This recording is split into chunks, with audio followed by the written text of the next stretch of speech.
हिंदी धोरण 6।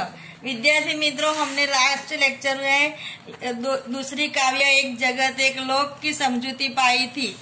अभी अब हम उसकी स्वाध्याय अभ्यास का करेंगे। वो अपनी हिंदी की नोट में लिखना है। एक जगत एक लोक, ऐसा कवि ने क्यों कहा है? प्रश्न पहला का पहला। तो इसका आंसर होता है कि एक जगत एक लोक कवि में कहा है कि एक जगत है एक लोक है। कवि इसलिए कहते हैं कि संसार में एक मानव लोक है। समग्र संसार में एक ही चांद चांदनी फैलाता है। समग्र संसार में एक ही सूर्य प्रकाशित करता है। हम सभी एक ही धरती और एक ही आसमान के नीचे रहते हैं। इसलिए अर्थात प्रकृति के तत्व हम सब के लिए एक है। दूसरा प्रश्न, एक रक्त का अर्थ समझाइए। यहाँ कवि ने कहा है कि हमें एक रक्त का अर्थ होता है कि मनुष्य चाहे कोई भी जाति का हो, कोई धर्म का हो, कोई देश का हो, सभी देश के रक्त का रंग लाल होता है। इसलिए यह सिद्ध होता है कि पूरे मानव जाति का एक है। हमारे रंग रूप भले अलग अलग है, भीतर से हम सब एक है। अगला प्रश्न, हमारा धर्म क्या होना चाहिए? विद्यार्थी मित्रों, इसका अर्थ ये होता है कि हमारा धर्म राष्ट्र धर्म होना चाहिए। उसकी प्रगति हो, हम सबको न्याय मिले और मानवता की रक्षा करे, यही हमारा धर्म होना चाहिए। हमारा जीवन सुख दुख की एक कहानी है। विद्यार्थी मित्रों, ऐसा कवि ने क्यों कहा है? हमारा जीवन सुख दुख की एक कहानी है, ऐसा कवि ने क्यों कहा है? तो इसका आंसर ये है कि किसी का सारा जीवन न सुखी होता है न दुखी होता है। सभी के जीवन में कभी सुख तो कभी दुख आते ही जाते रहते हैं। इसलिए कवि कहते हैं कि हमारा जीवन सुख दुख की एक कहानी है। अगला प्रश्न के ऊंचे स्वर में पढ़िए। विद्यार्थी मित्रों, यह प्रश्न है वो आपने अपनी नोटबुक में नहीं लिखना है, लेकिन प्रश्न नंबर 3, उदाहरण के अनुसार निर्देशक वर्ण से शुरू होने वाले शब्द बनाइए। यह आपने को पहले एक उदाहरण दिया है क। तो क का मीनिंग होता, क से शुरू होता है शब्द कौवा, कमल, काजल, कौशल। दूसरा शब्द अपने आप बनाना है, वो मैंने अपनी बुक में लिखा है, वो आप देख लीजिए। ग, तो ग से शुरू होता है गणेश, गमला, गज, गीत। तीसरा है घ, तो घ का मीनिंग होता है घर, घड़ी, घंटा, घटना। च, तो चरखा, चमचा, चरण, चटाई। म, महल, मकान, मक्खन अने मोम। प्रश्न नंबर 4, शब्द सारणी। ये शब्द है वो शब्द अपने आप सबको ऐसे ही कोष्टक में लिखकर फिर उसका अर्थ घटन करना है।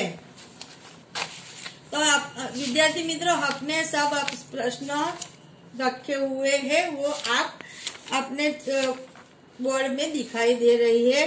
शब्द है, पहला शब्द लिखा हुआ है बाइबल, दूसरा शब्द है पारसी, तीसरा शब्द है महाभारत, यहाँ है गुरु ग्रंथ साहिब, अवेस्ता, मस्जिद, सिख, रामायण, मंदिर, साई, मुस्लिम। विद्यार्थी मित्रों, अपने फिर यहाँ लिखा हुआ है कि उत्तरीन सारणी ने कुछ शब्द बनाए गए हैं, वह ढूंढकर उन्हें वाक्यों में प्रयोग कीजिए। यहाँ पहला शब्द लिखा हुआ है ना, वो उस पुस्तिका में रखा हुआ है बाइबिल, तो उसका मीनिंग है बाइबिल धर्म ग्रंथ है। दूसरा शब्द है महाभारत, तो महाभारत ये महाकाव्य है। तीसरा शब्द है पारसी, तो पारसी अग्नि की पूजा। हिंदू, तो हिंदू मंदिर में जाते हैं। मुसलमान मस्जिद में नमाज पढ़ने के लिए जाते हैं। मंदिर, यहाँ शब्द है मंदिर, तो यह राम का मंदिर है। अवेस्ता, अवेस्ता का मीनिंग होता है कि अवेस्ता पारसियों का धर्म ग्रंथ है। रामायण, तो रामायण हिंदुओं का धर्म ग्रंथ है। मस्जिद, तो मुसलमान मस्जिद में नमाज पढ़ते हैं। साईं, साईं एक संत थे।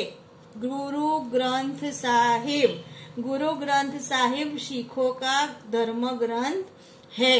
सिख, सिख गुरुद्वार में जाते हैं। विद्यार्थी मित्रों, ये सब अपने नोटबुक में कोष्टक करना है, फिर वो जो शब्द रखा हुआ है वो करना है, और फिर उसका मीनिंग भी लिखना है। स्वाध्याय, स्वाध्याय में प्रश्न है कि इस प्रकार के प्रकृति में कौन कौन से तत्व है।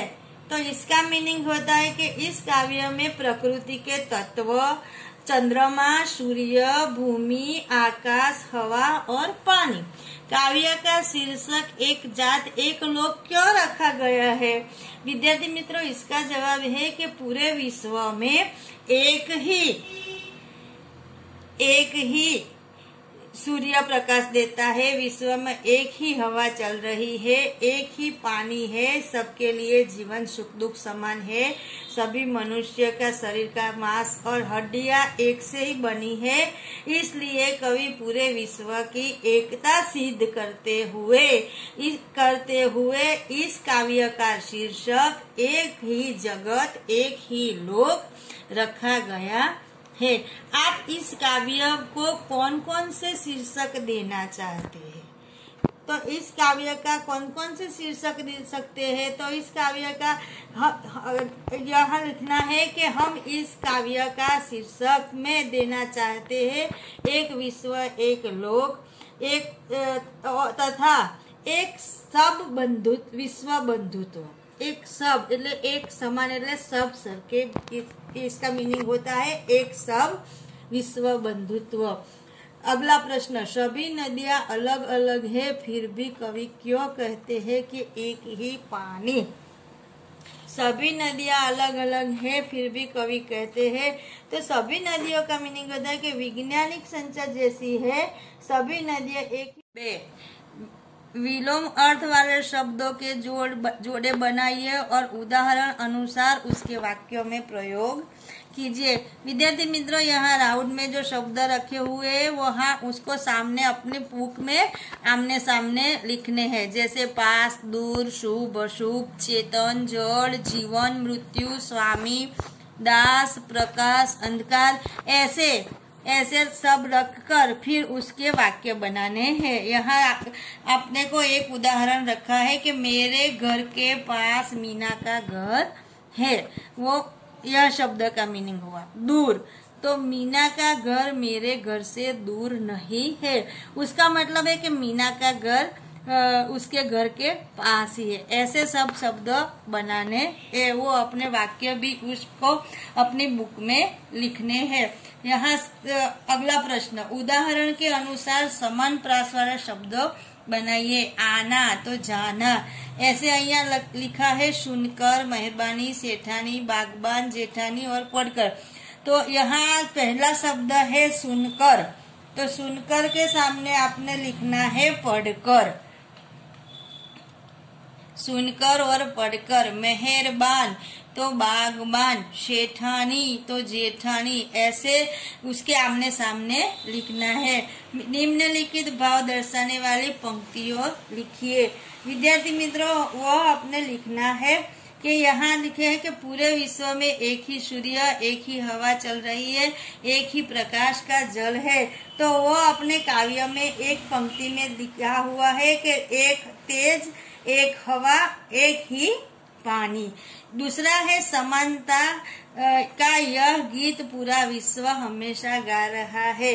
तो उसमें हमने लिखना है कि हर्ष भरे गाए, राग हमारे सुनाए, समता और ममता के गीत के तराने।